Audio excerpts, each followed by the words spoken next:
হ্যাঁ ফ্রেন্ডস, চলো আজকে এই ভিডিওতে তোমাদের ডিবি বক্সের কানেকশান দেখাই। আজকে দুপুরবেলা আমি একটা ভিডিও পোস্ট করেছিলাম যেখানে আমি বলেছিলাম যে এরকম 7.5 আর্থিং দেওয়া একটা মেন লাইন টেনে গোটা বাড়ি চলছে। তো সেক্ষেত্রে আমি ওখানে প্রতিটা বোর্ডে এমসিবি দেবো, কারণ প্রোটেকশান ইজ মাস্ট। প্রোটেকশান ছাড়া কাজ আমি করি না, কোনো দিনও করবও না ইন ফিউচার। তো এখানে আমি আলাদা আলাদা করে প্রত্যেকটা জায়গার মেন লাইন টেনেছি, যেমনটা আমি বলেছিলাম ওই ভিডিওতে যে এটা উচিত, সার্কিট হিসাবে কাজ করা উচিত, সার্কিট বানানোটা খুব দরকারি।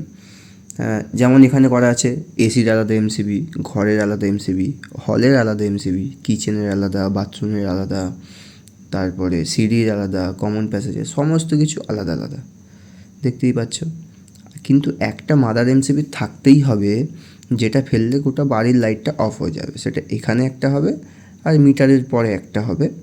তো ওখানে একটা আছে, তারপর এখানে একটা আছে, তো যেটা হওয়া উচিত। তারপরে এখানে এতদিন ধরে পুরো লাইনটা চলছিল এই একটা ডিপিএমসিবিতে, কারণ লাইন রেডি ছিল না, টেম্পোরারিভাবে চলছিল। আগের দিন তোমরা এই বাড়িরই ফল সিলিংয়ের ভিডিওটা দেখেছিলে, যেখানে চারিদিক থেকে তার ঝুলছে। তো এখন সমস্ত কিছু ফ্রেশ হয়ে গেছে, কারণ সব কিছু এবার আস্তে আস্তে কাজটা শেষের দিকে যাচ্ছে, আর বেশি কাজ বাকি নেই। হয়তো আর একদিন কাজ করলেই এখানে পুরো কমপ্লিট হয়ে যাবে। কিন্তু নিচের ফ্লোরটা এখানে কেসিং ওয়ারিং হবে, তাই নিচের দিকটা কেসিং পুরো, এই যে কালো তারটা দেখতে পাচ্ছ এখানে পুরোটা কেসিং ওয়ারিং হবে। তাই এই তারটা এখন ওপর থেকেই লাইন থাকবে, নিচের ঘরের এখন কাজ করিনি।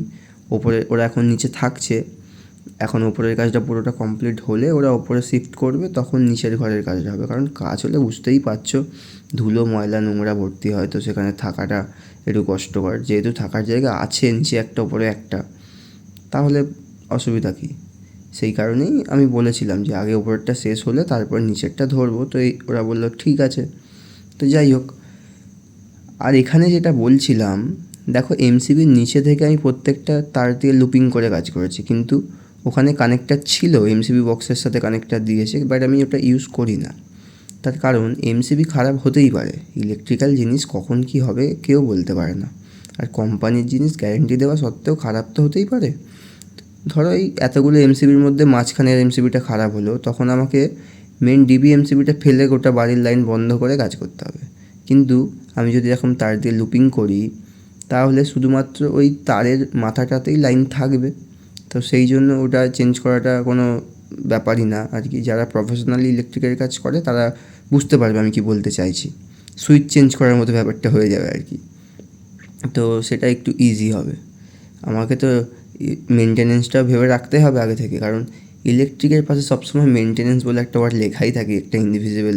কারণ ইলেকট্রিকের সাথে মেনটেনেন্স করতেই হবে। ইলেকট্রিক মানে সেটা প্রবলেম আসবেই আর সেটা সলিউশন করতেই হবে। বাট আমি চেষ্টা করি যতটা কম প্রবলেম আসুক আমার কাজে।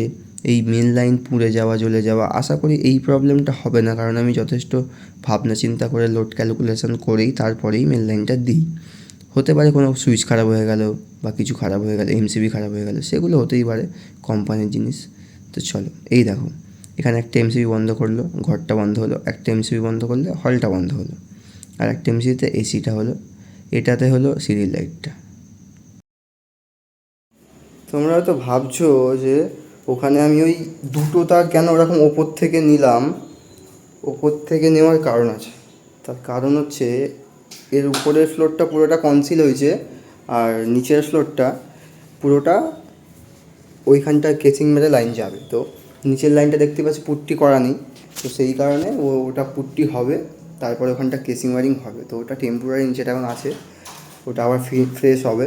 উপরটা ফ্রেশ হলে লাইন, উপরেরটা লাইন সেপারেট করে দিলাম। আর নিচে দেখছি একটা এমসিবি ফাঁকা আছে। এখন তো টেম্পোরারি ওখানে একটা এই দুটো তার দিয়ে নিয়ে গিয়েই টেম্পোরারি লাইট পাখাটা চলছে। ওটা আবার যখন কেসিং ওয়ারিং হবে তখন ওখানে আবার দুটো সেপারেট হবে। নিচে একটা কিচেন আছে, তার জন্য একটা আলাদা এমসিবি, আর নিচের রুমের জন্য একটা আলাদা এমসিবি। এই দেখো এই রুমটা, সেই লাইটটাও লাগানো হয়ে গেছে। আগের দিনে শুধু ওইটা দেখেছিলে, আজকে এটা লাগালাম। এখানে একটা লাগানো প্রায় হয়ে গেছে, কিন্তু এখানে একটা লাগানো প্রায় হয়ে গেছে। সুইচ বোর্ডটা তারপরে লাগানো হলো। এখানে শুধু এটাই লাগানো হয়েছে, ট্রেটা হয়নি এখনও, ট্রেটা লাগানো হবে। আর এখানে লাইট হয়ে গেছে। আগের দিন তো টেম্পোরারি তারগুলো ছিল সব খোলা হয়ে গেছে। এখানে সুইচ বোর্ড, ওই দিকের আবার একটুখানি লাইট কম আছে, ওই জায়গাটা আবার লাইট হবে। এখানেরও সুইচ বোর্ড সব হয়ে গেছে, 2A কানেকশান হয়ে গেছে।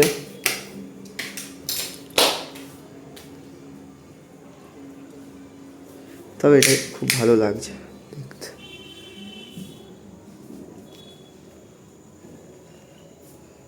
সিঁড়ির ফুড লাইটগুলোও হলো, নিচে যাকে বলা লাইট লাগাও,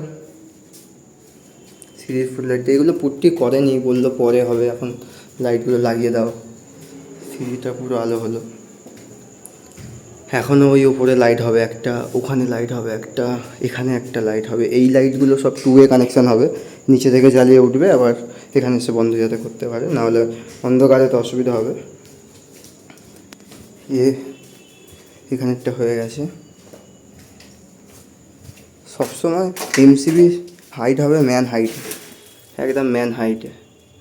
যাই হোক, এখানে মোটামুটি এই যে এখান থেকে লাইনটা এখন যাবে केसिंग হয়ে नीचे घरे जाए।